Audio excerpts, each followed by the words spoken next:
télé du triangle, la télévision qu'il vous fallait. C'est par une activité sportive au parcours Vita de Yaoundé que s'est achevé le 15 mars la Sénaco, entendez, la semaine nationale des artères de la consommation. Je vois. Voilà, c'est beau ici. Ça me rappelle le village.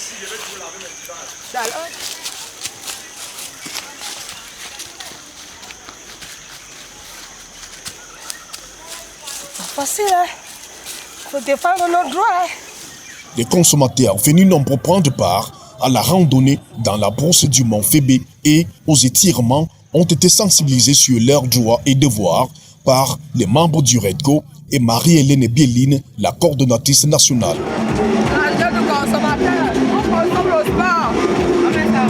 En prélude à la journée mondiale des consommateurs qui se célèbre chaque 15 mars, c'est depuis le 10 mars que la Sénaco a commencé par des conférences et des sensibilisations dans les villes de Douala, Yaoundé et Kousséré. Le 13 mars, à Yaoundé, le réseau des défenseurs des droits des consommateurs, en abrégé REDCO, accompagné de la présidente Jacqueline Koa du Conseil national de la consommation, a rendu une visite à l'hypermarché Carrefour Ouarta pour s'assurer du respect du process de fabrication, des règles d'hygiène et de la vérification de la chaîne de froid.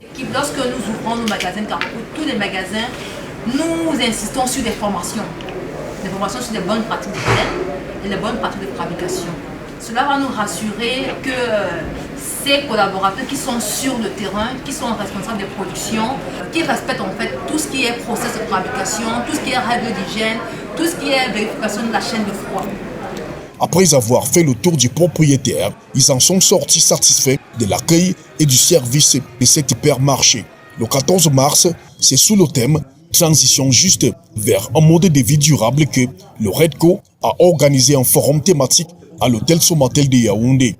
Après le mot de bienvenue de Madame la coordonnatrice nationale du REDCO et le mot de Madame Jacqueline Koa, Sophie Biboum a animé l'exposé sur les droits et devoirs des consommateurs. Le représentant du maire de la commune de Mbalmayo a animé l'exposé sur le rôle des CTD dans la promotion de la SSA et partager leur expérience dans le cas du pain. Le pain étant certainement la denrée la plus consommée, personne ne peut vendre le pain à l'emporte-pièce en Mbalmayo.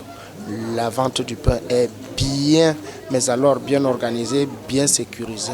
D'ailleurs, des espaces vente de pain ont été créés à l'entrée de la gare routière pour permettre aux consommateurs qui viennent prendre des occasions pour aller soit au village, soit en ville, de prendre le pain sur place sans aller à la boulangerie.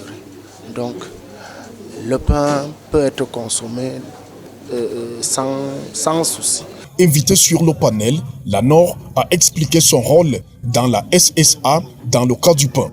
Pour la conservation des produits agroalimentaires, la SABI a donné les bonnes pratiques à adopter lors de son exposé. Dans bonnes pratiques, ça fait justement dire qu'il y a des additifs chimiques qu'on ne doit pas mettre dans la conservation. Parce que depuis la tradition, on a conservé les choses. Est-ce qu'on avait des produits chimiques?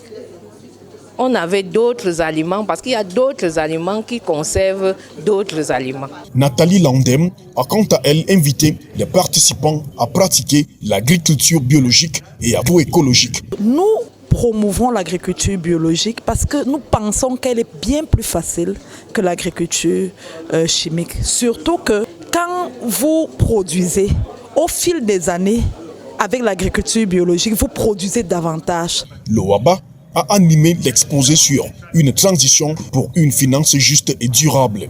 Chaque exposé s'achevait par un échange entre les membres du panel et le public. Les recommandations issues de ces assises seront transmises aux autorités gouvernementales pour l'amélioration ou l'adoption des modes de consommation durables.